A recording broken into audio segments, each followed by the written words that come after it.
Welcome to everyone joining us live today online. To give everyone a chance to join, we will be beginning the ceremony in a minute or so. Before that, a little bit of technical information. We are currently live streaming this event through YouTube, and you can view it, as I'm sure many of you are, through the Peace Pledge Union's website on the Remembrance and White Poppies page. Alternatively, you can head over to our YouTube channel where you can watch and comment on the live chat, and we encourage you to do that. You can comment under the video on our social media feeds as well, and if you're on Twitter, you can use the hashtags White Poppies or Remember Yemen.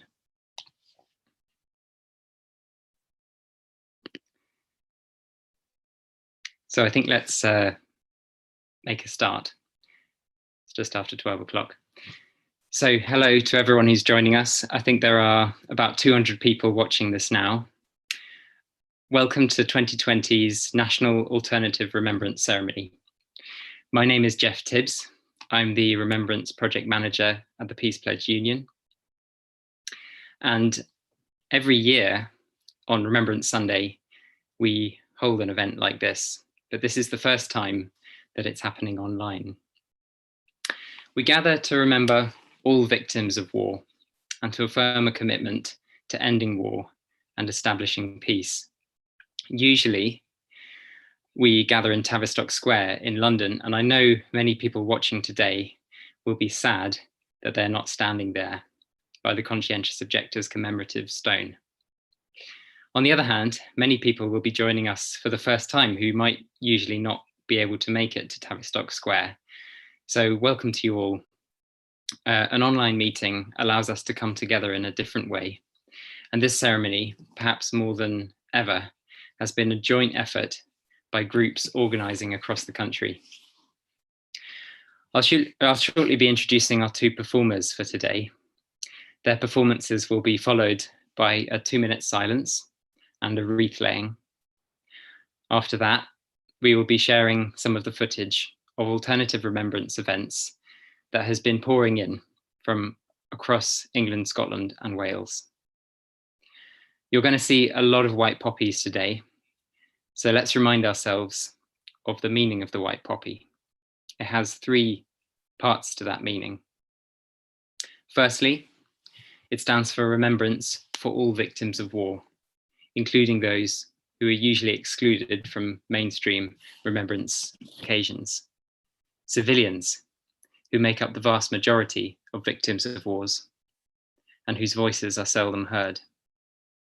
We remember those killed, as well as those who suffers war's endless knock-on effects, displacement, disease, and trauma.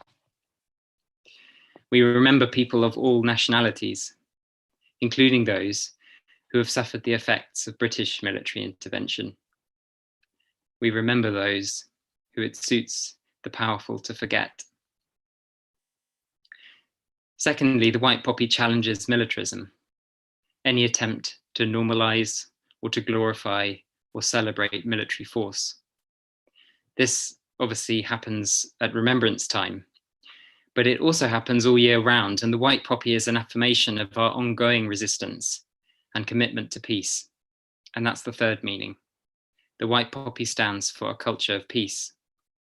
It reminds us of the value of a peaceful world and peaceful communities, and that these things cannot be taken for granted, but depend on our active struggle. This year, we launched the White Poppy campaign with a call to remember those who have died as a result of the British-backed Saudi bombardment of Yemen. It's a terrible situation, as everyone knows, and it's getting worse. Exacerbated recently by the COVID-19 pandemic. The UN has very recently warned that the starvation and malnutrition of young people, of children, caused by the blockade is so severe that Yemen risks losing a whole generation of young children. Our first speaker today, I know, will have more light to shed on this terrible conflict. Amina Atik, who is joining us live now, is a Yemeni Scouse poet, performance artist, and activist. She's won a whole series of awards for her writing, as well as for her activism and community engagement. She has campaigned with Campaign Against the Arms Trade and Oxfam, among other organizations, since the war in Yemen began. Amina's recent work includes a commission for the Yemen in Conflict project at the Liverpool Arab Arts Festival. That's just to mention only one of the things she's working on, so I urge you to look her up online after this event. Her work explores a whole range of themes, both personal and political, including Yemeni history and the complexities of identity and belonging. I won't say any more. Amina, thank you very much for joining us today. Hi everyone. Thank you so much for that lovely introduction. I don't know about you, but that full introduction about what the Amina, I think you might be on mute. No, I'm not on mute. Okay, hello. So this is what happens in a pandemic. Technical problems, but I just want to say thank you again for having me. I think it is it's just a massive reminder, especially with the current situation with the pandemic, that all deaths matter. And I think there's two reasons why I'm here today. One is to obviously share my work, but most importantly is to let you into a little bit of the complexity of what happens when a Yemeni British young person searches themselves online.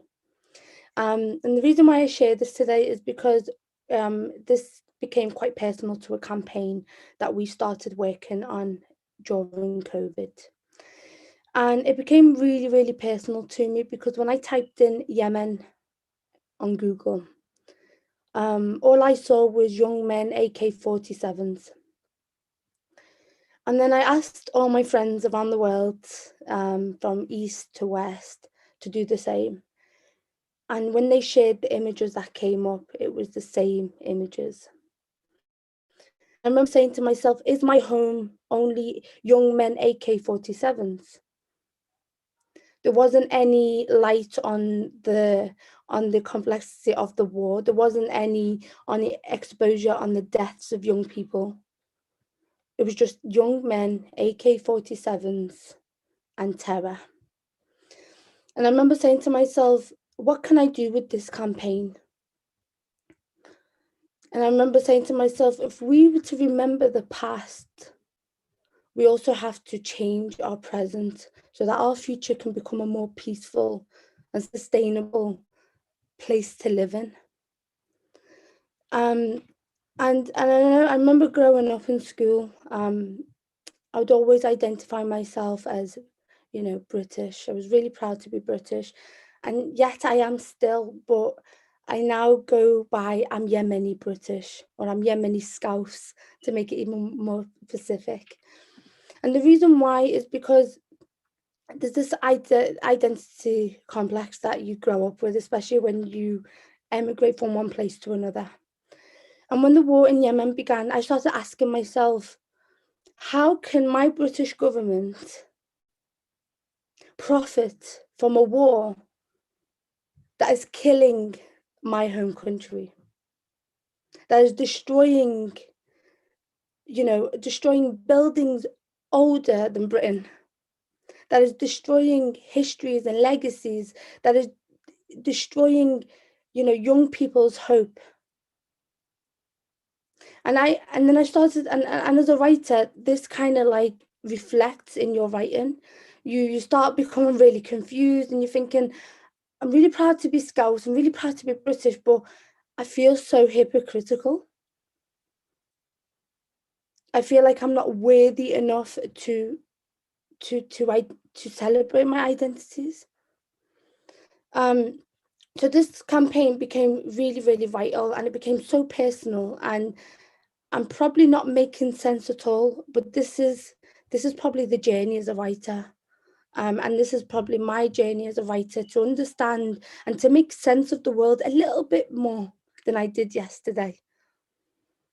And when I started becoming very active on the war in Yemen, and and kind of challenging the arms trade, and and to kind of challenge this idea is, why is it that the war in Yemen is still continuing? Why is it that the war in Yemen has not yet stopped? And the answer to that is very simple, is profit. When money is involved, then war will continue. And this is why I urge everyone that is watching, please challenge your MPs. Your MPs are there to represent you. You voted for them to represent your concerns. So please challenge them. I know we are facing a pandemic and things seem a little bit crowded, but the Yemeni people cannot wait any longer. And I'm not saying this as a Yemeni person, I'm saying this as a human being. The Yemeni people cannot wait. So please challenge your MPs. Tell them, what are they doing to challenge the Tory government in actually suspending arms to Saudi Arabia until there is a peace process that works for the people of Yemen. But yeah, I think I'll end it there on Yemen.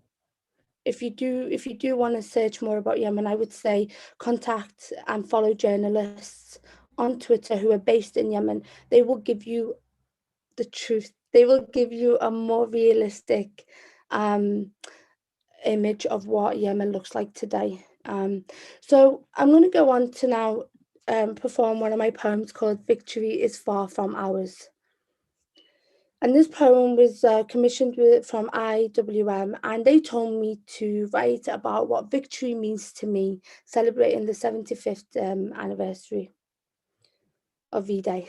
And I really struggled with this poem because it's like when I wore my first poppy in school, I didn't feel like I belonged to celebrate that, because it wasn't about it. The deaths that we were celebrating did not look like the people that look like me. And I felt like, and even though I stand by that, we should all challenge war in all aspects. This is all about all victims of war, whether it's in our past and our present.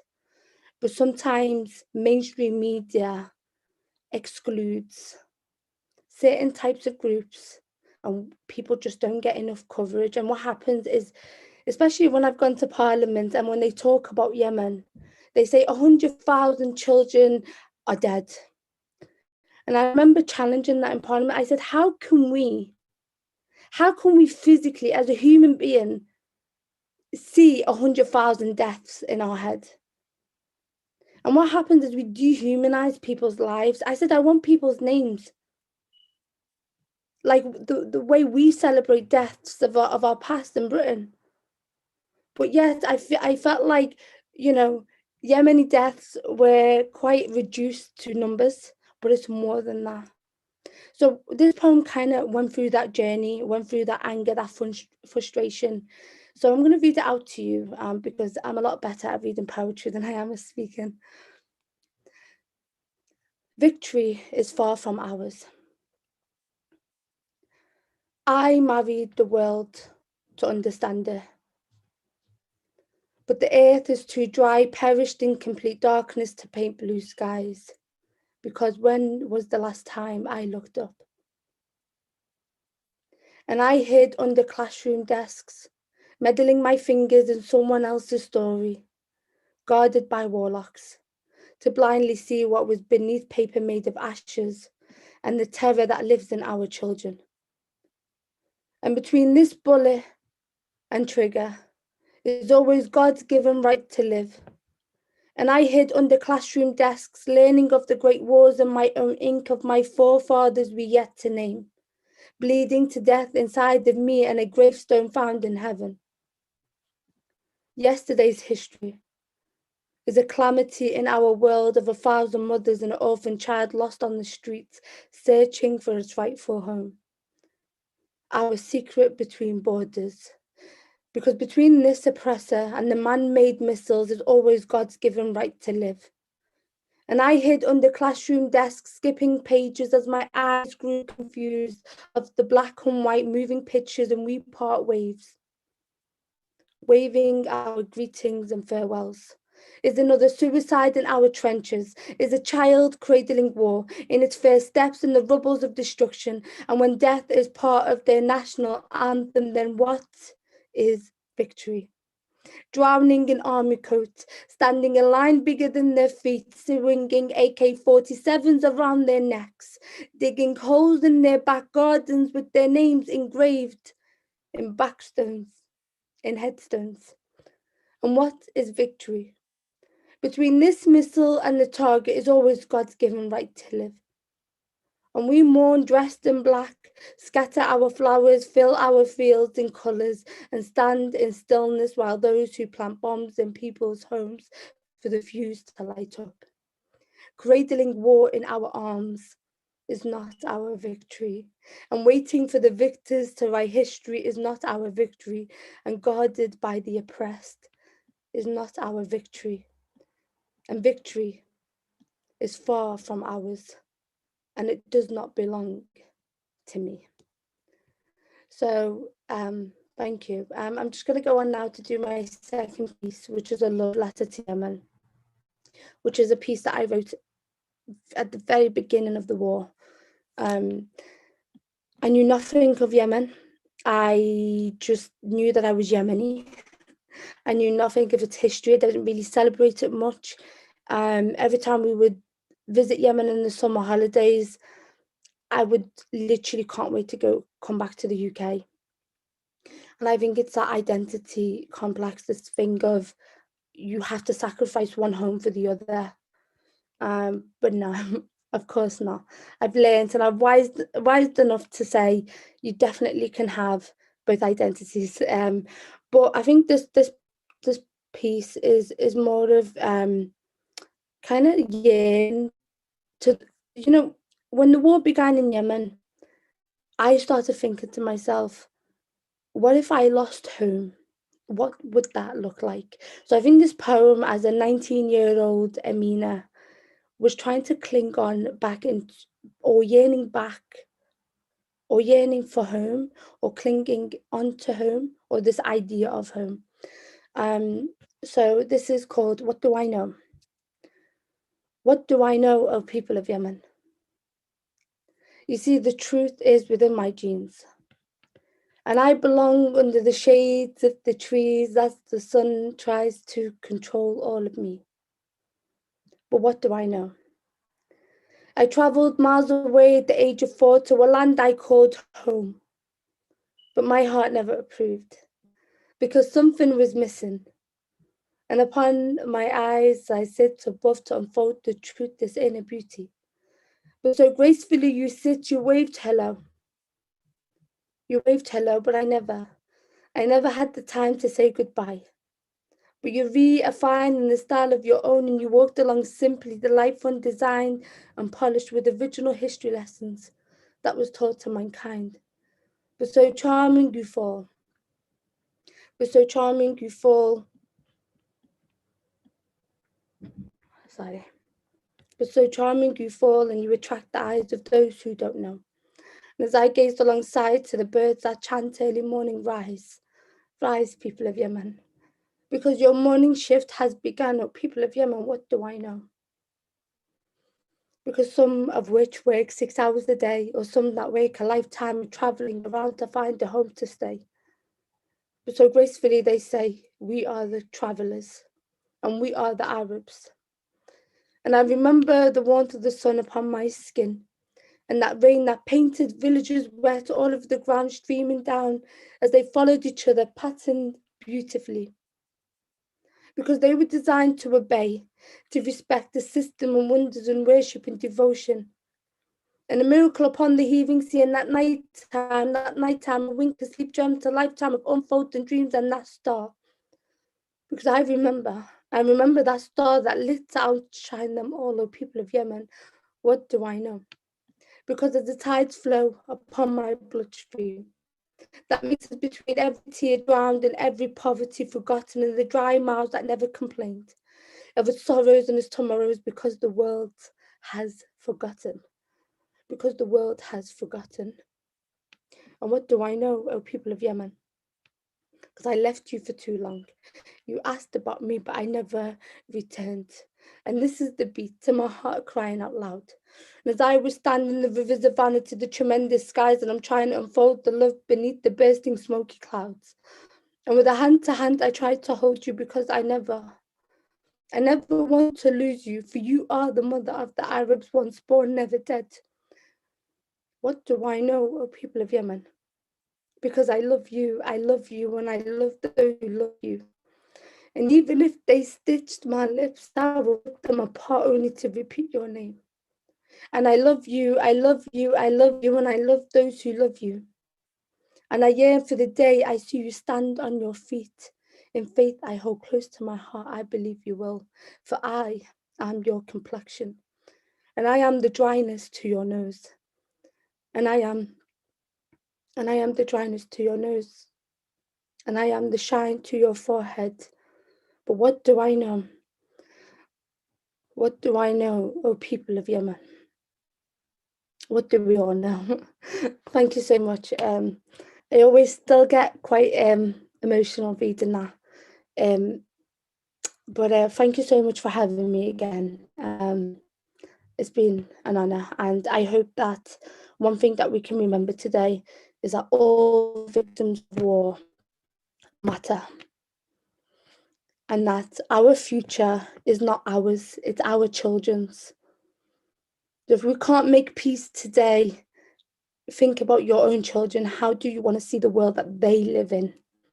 So let's work together to build a more peaceful world, because Yemen is now suffering, and I hope that we as human beings continue to challenge it so that the war can end. Thank you.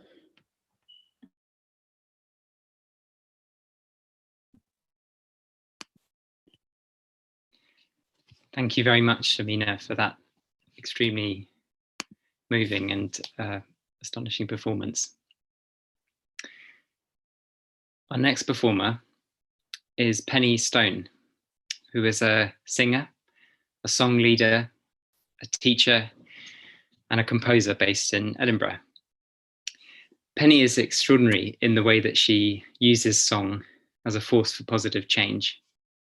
She runs radical choirs, community singing groups, and is a tireless supporter of campaigns for peace and social justice. Her songs, such as the one we're about to hear, draw on people's lived experiences and give voice to stories that are too often not heard. She's very kindly recorded this, pre-recorded this, especially for this live event.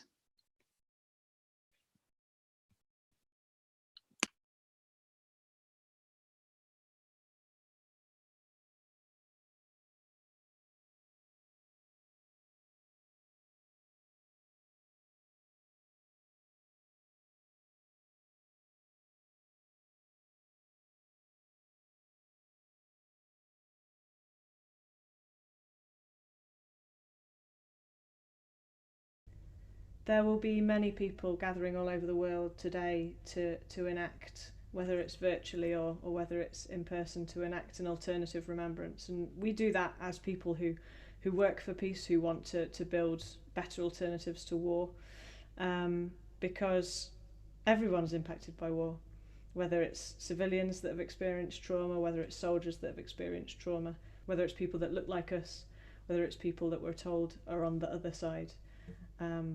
We're all damaged by war, and the more we acknowledge that and take time to reflect on that, surely the more of us will want to work to build peaceful alternatives before the violence hits. And there surely is a lot of violence that people are experiencing in the world just now. And one of the rays of hope that I find is is in the example of people who have been able to overcome the propaganda, the narratives that they've been brought up with, that teach them that somebody on the other side of a conflict is less than human. And as soon as we see each other all as humans, then it becomes much more difficult to kill and to hurt people. So this is a song, it's not in my words, it's in the words of Israeli soldiers, and lots of the words in this song came from the testimonies that have been collected by an organisation, a group called Breaking the Silence, and some of you will have heard of them. They're an Israeli ex-combatant organisation, and they were begun by a group of Israeli soldiers who looked around at themselves and said, what are we doing? And began by telling people what they had done, and they've been going for a number of years now, and what they do is they try and speak to people within their own communities within Israel to say, this is what our army is doing, this is what our military is doing, and it isn't okay. And it's an incredibly brave thing to do, and it really helps to reset the narrative and to cut through some of the lies that powerful politicians use to manipulate people. So this is Breaking the Silence, and as I say, it's not my words, it's the words of soldiers, or people that were turned to be soldiers.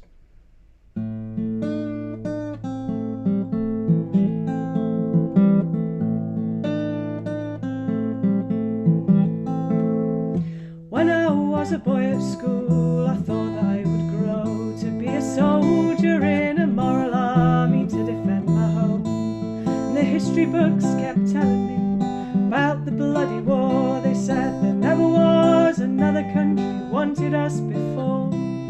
In all this fighting talk, I grew up fearing for my home. It's always us and them, never again. I'm so afraid of the unknown, for I've only seen your faces through the barrel of my gun. Now I think it's time to meet another way. Yeah, it's time I threw my weapon down, admit to what I've done. All the things I thought I'd never do, I've done to you.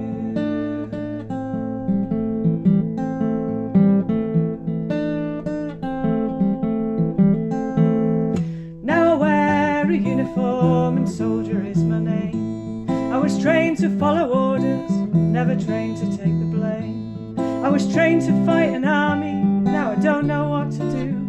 I'm just standing in a village, occupying family homes.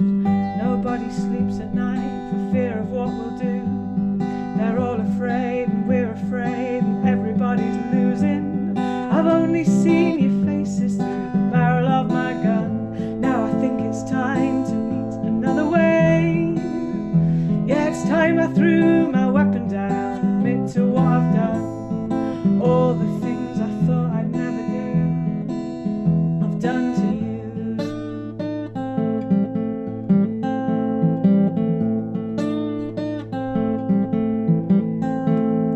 Yesterday I stripped a man, put him on his knees. I tied his hands behind him, put a blindfold on his eyes. And I want to tell my mother and my father what I've done. All they're hearing on the radio, this moral army song, but all these politicians hide the truth. It's black and white for easy use, paint a picture, build a wall to block reality from view. And I've only seen your faces through the barrel of my gun. Now I think it's time to meet another way. Yeah, it's time I threw my weapon down, admit to what I've done. All the things I thought I'd never do, I've done to you.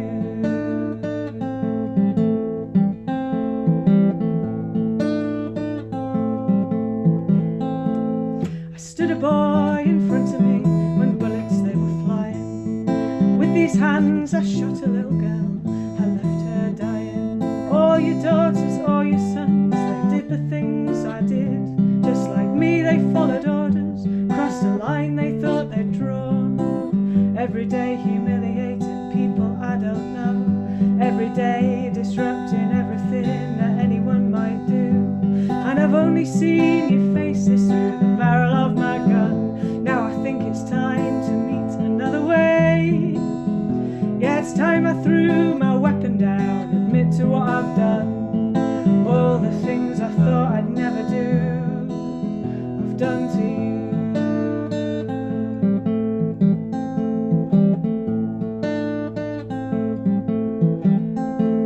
Before I joined the army, I knew right and I knew wrong, but all the things that shocked me yesterday, today my hands have done. I got used to all the power, I got used to shooting guns, I got used to searching children and controlling everyone.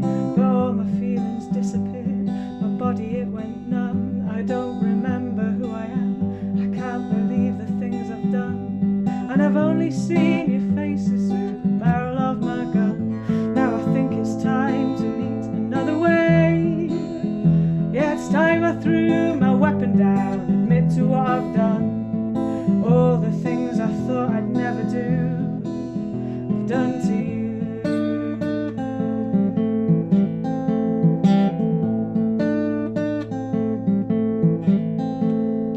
Looking in the mirror now, I'm not the boy I knew, and I didn't do the moral things that I thought I would do. And now the time has come to break the silence, speak the truth I've seen, to speak the truth of things I've done and never should have been.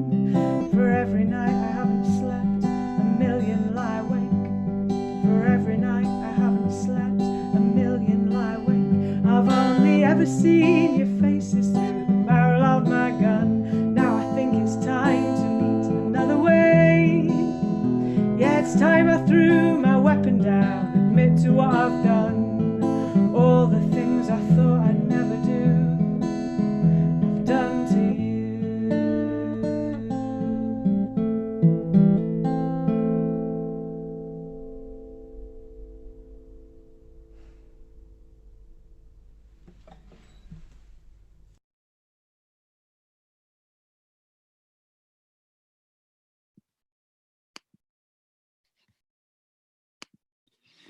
Thank you very much, Penny, for that amazing music and for the words too. They're very moving. We'll be hearing more from Penny shortly during one of the bits coming up. Just seen on the YouTube live chat that people have been joining us from across the world.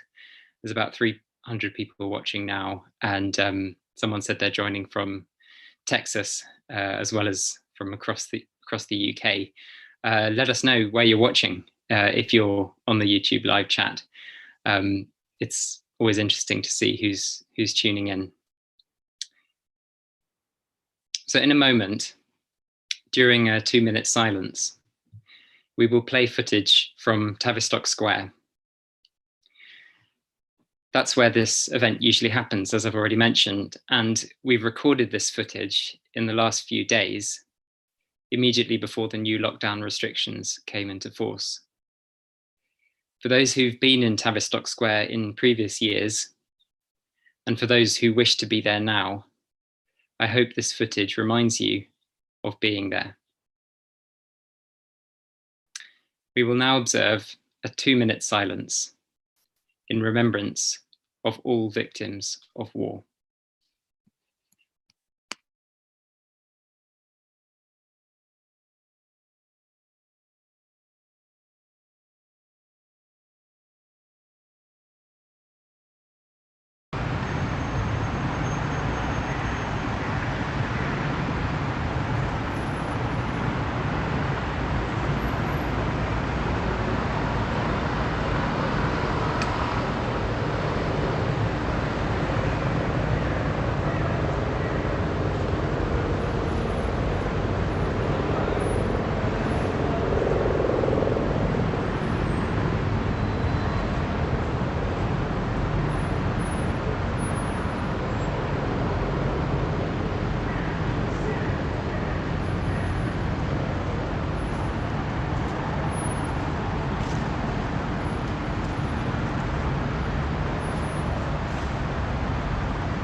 we've reached the point in the ceremony where we are going to play footage of white poppy events sent in by groups from around the UK. So we've just seen a small gathering, as you saw in Tavistock Square. But in advance of this ceremony, the Peace Pledge Union put out a call for participants in this ceremony. And partly because of the lockdown restrictions, a lot of events have been happening early anyway. Other groups have deliberately staged events early so that they could be part of this event. So I want to stress that all the footage you're going to see, all the photos, has been recorded in the last week or two, most of it this week, and some of it just yesterday. It's been amazing to see the variety of things that people have organised, which have really brought to life, I think, the third meaning of the white poppy, a culture of peace. The compilation begins with an extended and quite intricate ceremony by the Edinburgh Peace and Justice Centre. The voice you will hear is the voice of Brian Larkin, coordinator of the centre. This is then followed by contributions from many other groups. And I think the commitment to peace of some of those shown in the video will be very clear from the terrible weather conditions that they have braved in order to record this footage. Also, for the first time this year, the Peace Pledge Union has started selling Welsh language white poppies through our online shop, so keep an eye out for those too.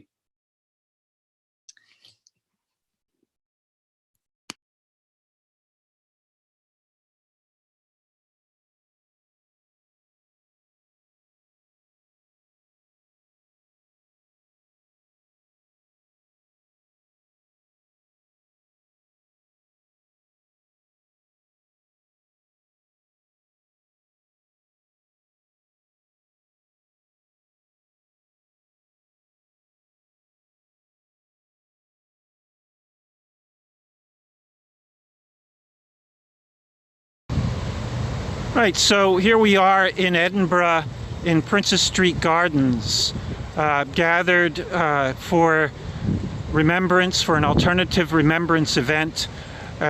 Here at the site of where we hope will be a memorial to conscientious objectors and all who oppose wars. And we have here, just where the bronze peace tree sculpture will be, we've just put a post to represent that place here beneath the castle. So we're going to first of all lay a white poppy wreath.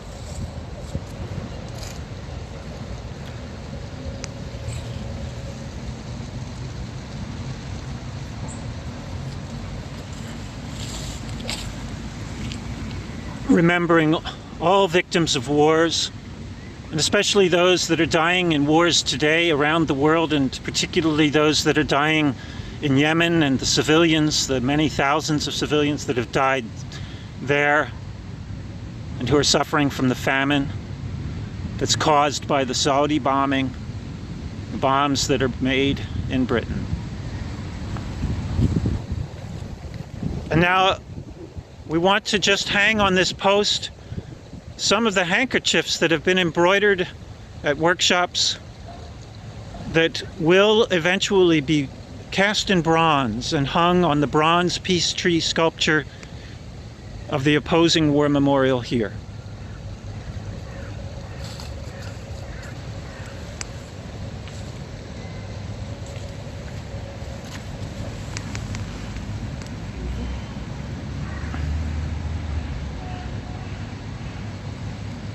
And this first one is just a one that was done by a child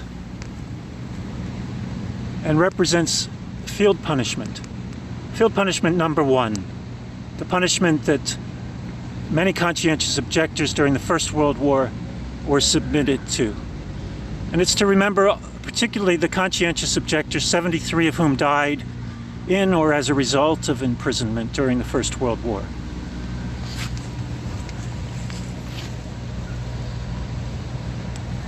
And this next one is for the Friends Ambulance Unit.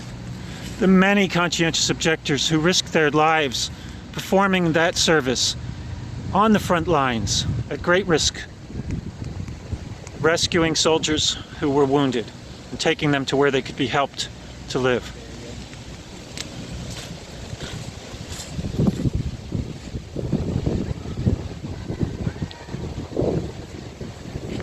And the next is for the Fellowship of Reconciliation,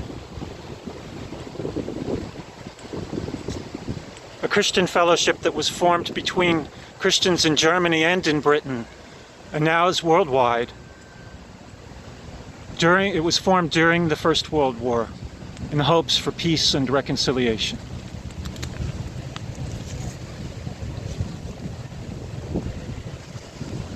And this next, another symbol of peace. A laurel.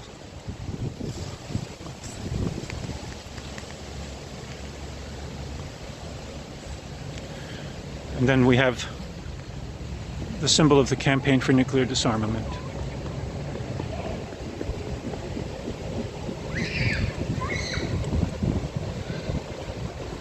And that of the international campaign for the abolition of nuclear weapons, ICAN, who led the efforts for the Treaty on the Prohibition of Nuclear Weapons, which gained its 50th ratification just last week, and which, when it enters into force in January of 2021, will for the first time make nuclear weapons illegal under international law.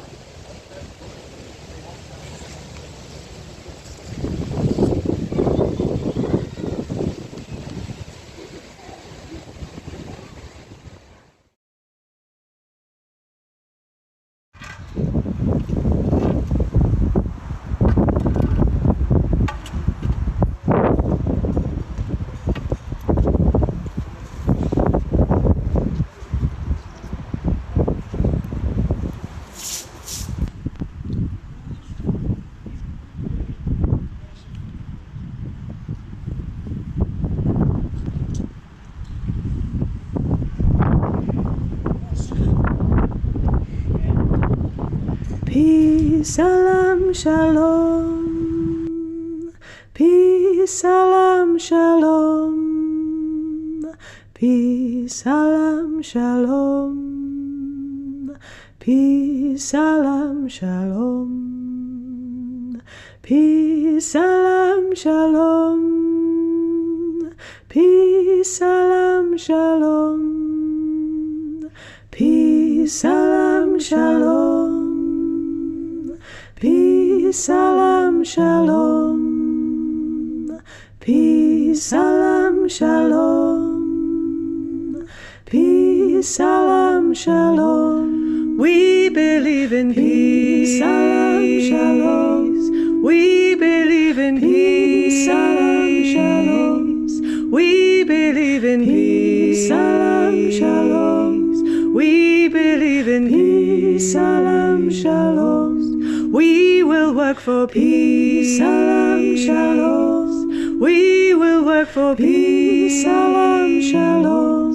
We will work for peace, salam, shalom. We will work for peace, salam, shalom. Jerusalem, peace, salam, shalom. Ramallah, peace, salam, shalom. In Hebron, peace, salam, shalom. In Bethlehem, peace, salam, shalom. Nigeria, peace, salam, shalom. Armenia, peace, salam, shalom. In Yemen, peace, salam, shalom. In Syria, peace, salam, shalom. In Washington, peace, salam, shalom. In New York, peace, salam, shalom. Atlanta, peace, salam, shalom. In Minnesota, peace, salam, shalom. We will work for peace, salam, shalom. We will work for peace, salam, shalom. We will work for peace, salam, shalom. We will work for peace, salam, shalom. We believe in peace. Salam, shalom. We believe in peace. Salam, shalom. We believe in peace. Salam, shalom. We believe in peace. Salam, shalom. We believe in peace. Salam, shalom. We believe in peace. Salam, shalom. We believe in peace. Salam, shalom. We believe in peace. Salam, shalom. We believe in peace. Salam, shalom. Peace, salam, shalom. Peace, salam, shalom. Peace, salam, shalom. Peace, salam, shalom. Peace, salam, shalom. Peace, salam, shalom. Peace, salam, shalom. Peace, salam, shalom. Peace, salam, shalom. Peace, salam, shalom. Peace, salam, shalom.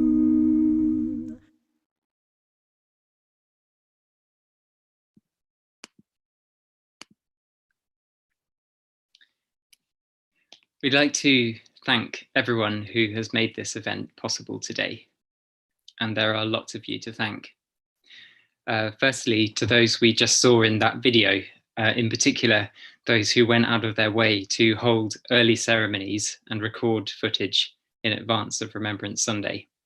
They are Edinburgh Peace and Justice Centre, Leicester CND and Leicester Community of Christ, Greater Rushmoor Against War, and Bridgend Quakers and Cymdeithas y Cymod for coordinating that.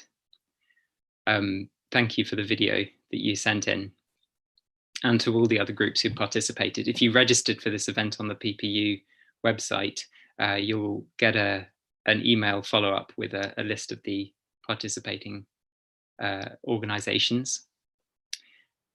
Another big thank you to our performers, Penny Stone and Amina Atik. That was Penny's music playing during the video. Thank you also to Anya Nanning Ramamurthy, who you saw laying the wreath in Tavistock Square. Anya's been working on the White Poppy campaign this year, and if you're wearing a white poppy now, the chances are it was sent out by her. Thank you to the Fellowship of Reconciliation for your thoughts and guidance in organising this event, and for all those who sent in photos and their wishes for today. And lastly, a thank you to everyone watching this. It's been a strange year, obviously, for the White Poppy campaign and alternative remembrance. We haven't been able to do things as normal, and events have been cancelled, venues have been closed. And yet we have found that huge numbers of people, in fact, more than last year, have been ordering white poppies. Teachers and parents have been opening up conversations in their communities and schools. And I wanted to end by saying that if you would like to get involved in alternative remembrance and the White Poppy campaign next year, we would really love to hear from you. And it doesn't matter if it's well in advance of Remembrance Sunday. We plan this really the whole year round. There are many ways to contribute, from sharing white poppies in your communities to organising a ceremony near you. And lastly, just a mention of the other things that the PPU are doing soon. So this coming week is the International Week of Action Against the Militarisation of Youth. So there's lots to get involved in, and have a look on the Peace Pledge Union website and social media for updates. So thanks again, and thanks again to all our contributors. Hope to see you again soon. Bye for now.